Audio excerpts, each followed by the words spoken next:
Hello, everyone. Welcome to the Sunshine Express. I am going to talk to you today about transcendence, transcending systems, deconstruction, dismantling, detaching, so you can open more of the quantum state, right? It's really wild when we think about this. And the way that I like to talk about or describe this is like, think about going into a library and then every single book is a different dimension, right? And like, think about how many books are in just a single library. Wait, let's take a macro view. Think about how many libraries there are in the world. Okay. Now think about how many books there are, right? Those are like little dimensions of the quantum state. And then think about how many pages are in each book. And each page is another dimension of the quantum state. And then think about each sentence, each paragraph, each sentence, each word, each letter, each dot of ink. Okay. So do you understand how, like, when we talk about the infinite inward and the infinite outward, okay, there's a lot. Okay. Because then we can do it. Let's think about going outside of our atmosphere and how many stars in the sky, right? How many galaxies are there? Okay. How many universes are there? We might just be in the one universe. There might be tons of universes, right? We don't know. So anyway, so let's talk about what it means to transcend, deconstruct, and then transcend. Because we live in a physical 3D reality, there is a duality, right? There has to be balance in life, okay? So like if you think about a slingshot, right? You can't just you can use some sort of one finger punch, right, to kinetic energy the slingshot ball away, but most of the time you have to pull it back, right? And then it goes forward because of the laws of physics, okay? Same thing with quantum state and energetic, the invisible energetic universe, okay? So let's talk about deconstructing and then the process to transcendence, or what I call expansion, okay? So we're going to use our same favorite diagram. Here I am, pizza dress, smiley face. Okay, so here's Jess, right? Remember that when we have the infinite, okay, it's going inside and outside, okay? All of this can go inward and outward, okay? And these are dimensions, so this could be an emotion, a memory, a trauma, a hope, a dream, desire, a project, a book you're reading, okay? One job, your next job, a course you're taking, a lecture you're watching, okay? These are all different types of dimensions of in the quantum.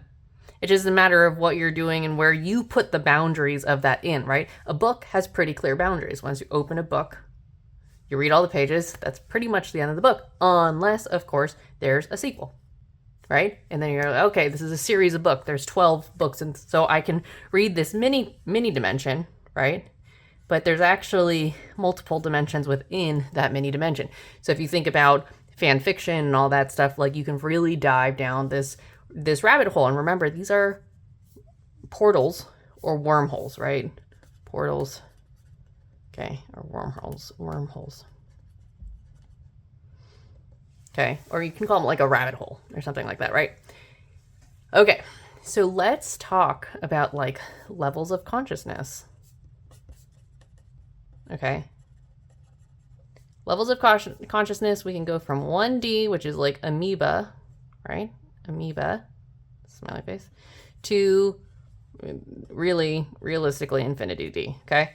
So that's God state. That's they call it maybe 12D, 20D, whatever.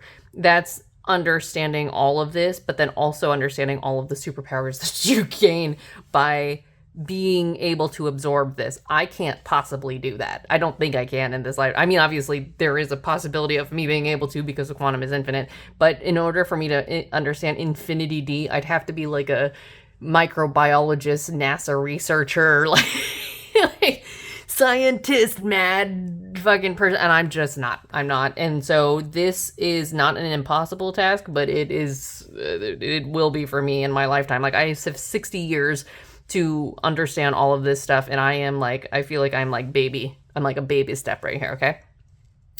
Anyway, so levels of consciousness. So think about each row as a level of consciousness. And the way that I like to describe this more than anything, because I think 1D to infinity, D kind of gets convoluted and confusing. So I like to just say, think about this as kindergarten. Okay. What do you learn in kindergarten? ABCs, numbers, nap time, playtime, sharing is caring, blah, blah, blah, blah, blah, blah, right? That's really what and then think about middle school. Okay. Think about what you learn in middle school. You might discover that you have insecurities. You're going to learn basic maths, English, maybe start taking Spanish classes. Maybe you join a sports team. Maybe you start playing instruments, blah, blah, blah. Like that's like typical. I'm going to call that typical. Some people have atypical middle school experiences, but you're going to have something like that, right? You're going to be ages 11 to 14 or 10 to 14, right? And then let's think of this as college. Okay. Obviously there's high school, but for all intents and purposes, I'm not going to go there. But like, here's college, right? And then you have your career, right? Okay. You have this kind of progression, and you wouldn't get to this without having all of this basic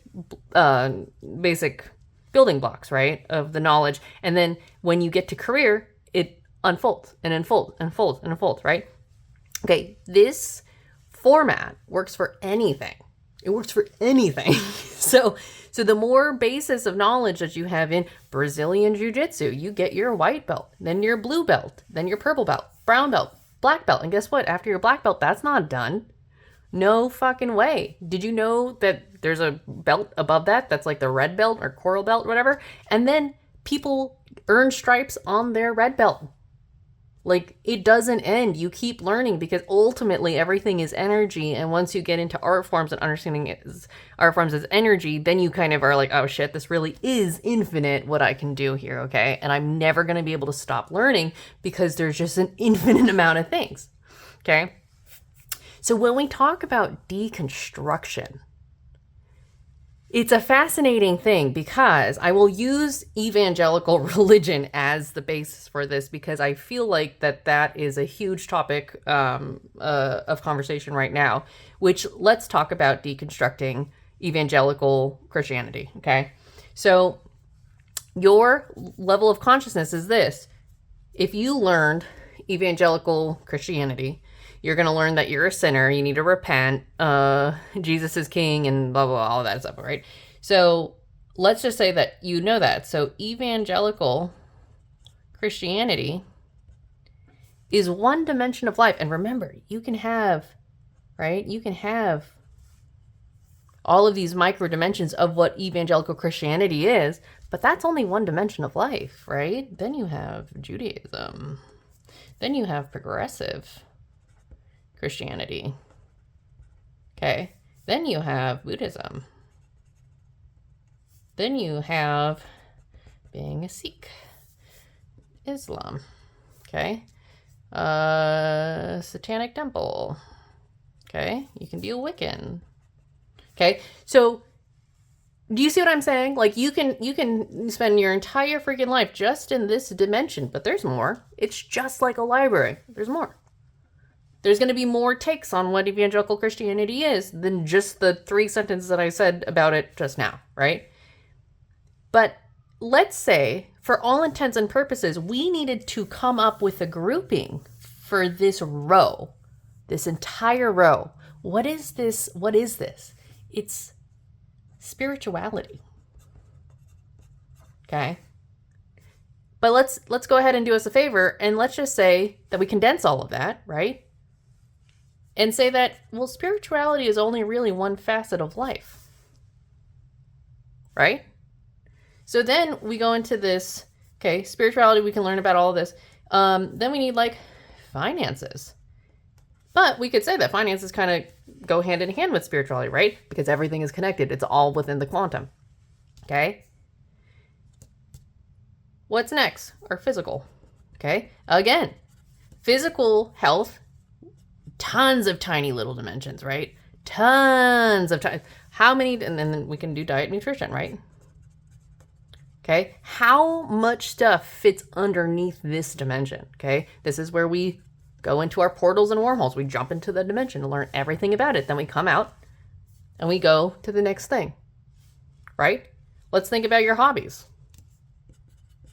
BJJ, I'm an EMT, okay? That's medical field. That's martial arts. Do you know how many people dedicate their whole lives to studying those one thing? Okay? But is a BJJ practitioner also going to study Sikhism? I don't know. I have no clue. But they are, in the quantum, related to each other because of the virtue that they exist. One tiny little string there is also going to be quantum entangled somewhere in the quantum state, right? So, what happens when you start actually studying all of it, okay? So I want you to think about yourself as a little planet. And your planet has this orbit, right? And instead of calling it an orbit, I'm going to call this your field of awareness. Okay? And that feeds into your levels of consciousness. So when you start jumping around and start learning stuff, say, all right, I took a religious studies class and I kind of understand all of this stuff to, let's say, 10%, right? Well, that takes time, which is dimensional, by the way, not linear. That takes time. That takes effort and energy and an open mind, right? So once you kind of say that, okay, well, then I expanded my field of awareness to here. All right. So what's next in life? I want to get this stuff all taken care of, right? And you could deep dive and do all of that stuff as much as humanly possible, right? And still not know everything, right? Infinity consciousness.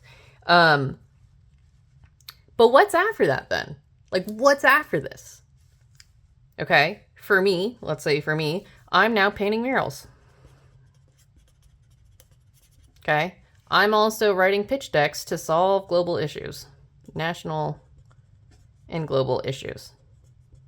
Okay. Do you know how many little micro dimensions there are in that? Right? So what used to be me right here, right, has now gone on to expand my field of awareness, right? But let's talk more about systems, right?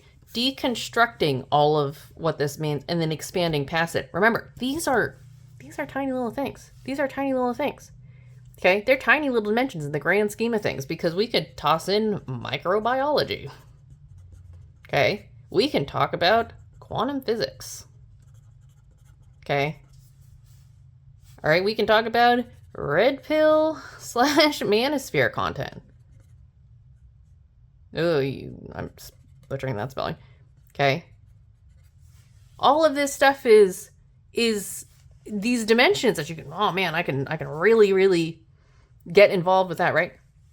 Let's talk about one more thing. Let's say capitalism, socialism, communism. Okay. Right now, America is experiencing this dimension, and I think we've excavated as much as we can to a point where we're pushing these boundaries. We're pushing a lot of America, or a lot of our nationwide society is saying this can't happen anymore. Okay, we're having to break the boundaries of what this either initially was or what this has become, because it's morphing in. Okay, it's actually morphing in to a larger dimension, as it should. Because when you go through transcendence and expansion and you start really learning about a subject, let's say you're a red belt in Brazilian Jiu-Jitsu, you can keep doing that, but you're going to want to do something else. Okay. Capitalism has showed us, yes, we can get a goose flavored goose necklace. Okay. Great. And it can be at our doorstep in 2 days.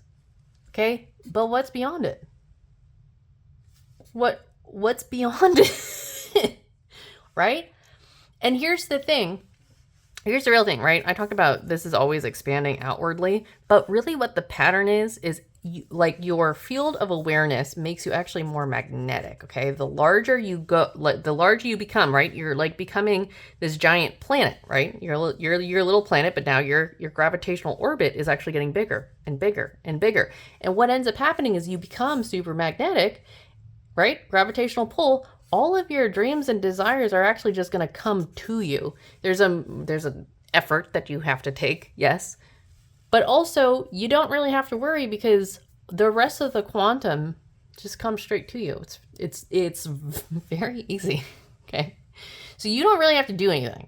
You can just exist, and go towards the dimensions that you find interesting, and then knowing that there's stuff beyond it that you can get. Immerse yourself in, nerd out in, whatever.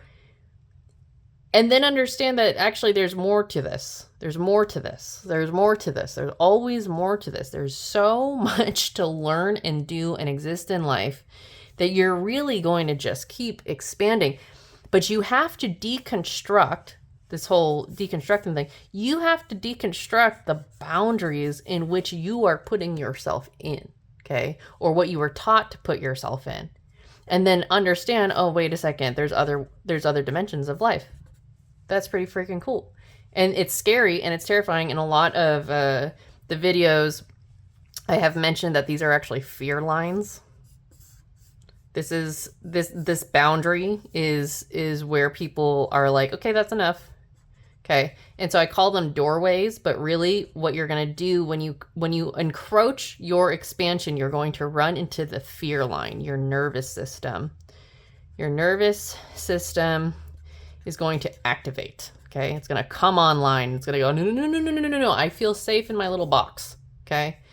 But really, a lot of anxiety is rooted in fear. Anxiety is just fear. A lot of anxiety is, I don't want to see what I'm capable of. I don't want to see the rest of the quantum.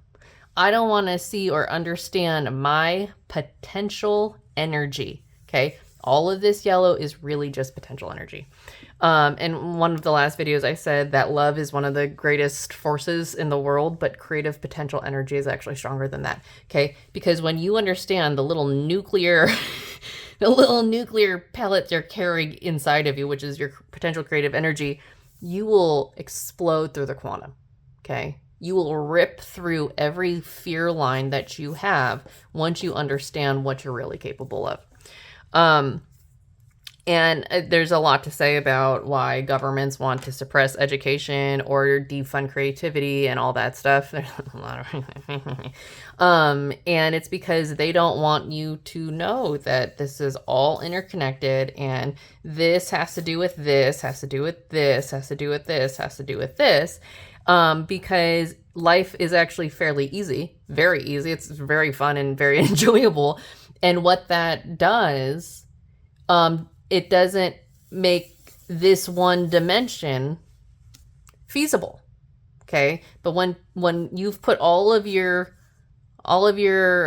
eggs in the capitalism basket and don't understand that all of this is available to us, and all of it can be done without exchanging money, because money is just an exchange for somebody else's creativity.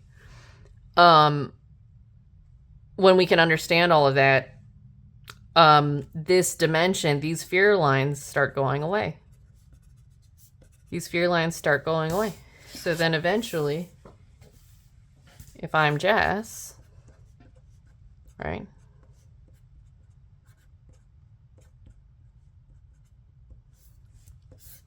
My inner infinite kind of just starts looking like this. Okay.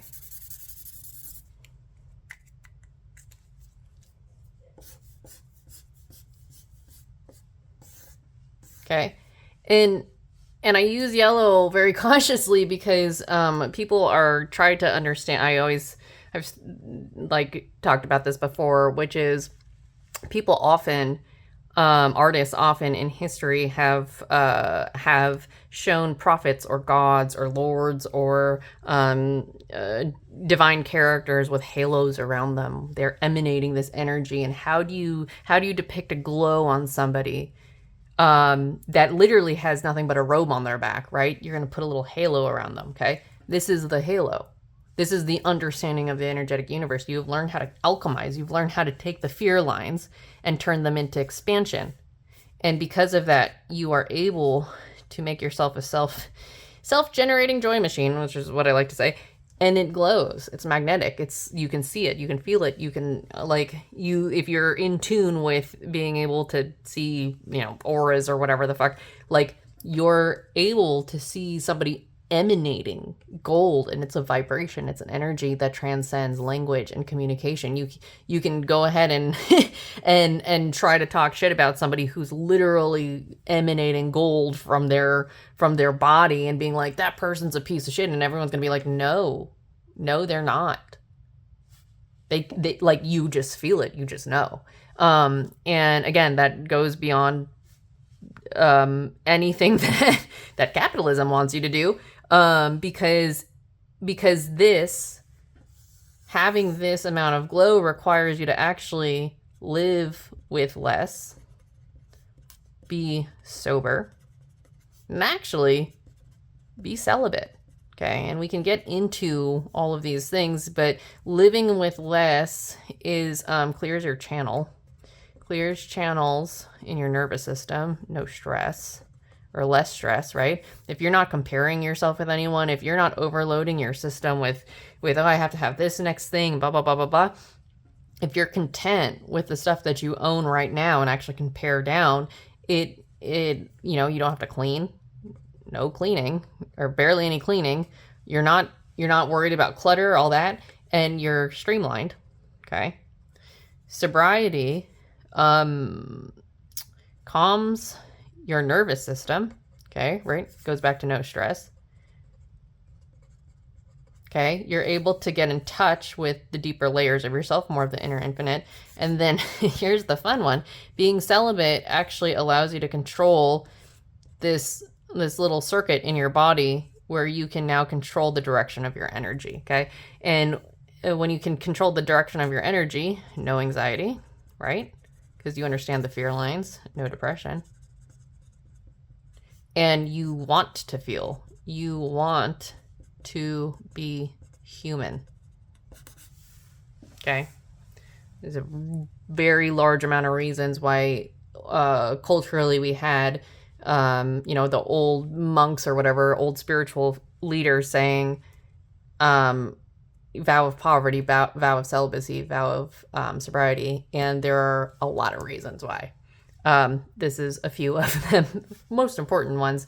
But when you can control your energy and then you take all the external energy, the low frequency energy, anger, greed, hostility, blah, blah, blah, blah, and you can now be like a little plant and you photosynthesize into high frequency energy, bliss, gratitude, okay? No need to do anything but breathe and enjoy, okay? You become this machine. A really cool fucking human machine that can take all the stress in the world and be like, boop, nope. It's super funny. That's what comedians do, right? They turn tragedy and turn it into comedy, right? They can alchemize energy like that, but you have the potential to be that and also take anything else and turn it into high frequency energy, which is basically better than spending money, better than capitalism, better than whatever, because you don't need anything. And that is how we deconstruct in order to expand. Thanks, guys.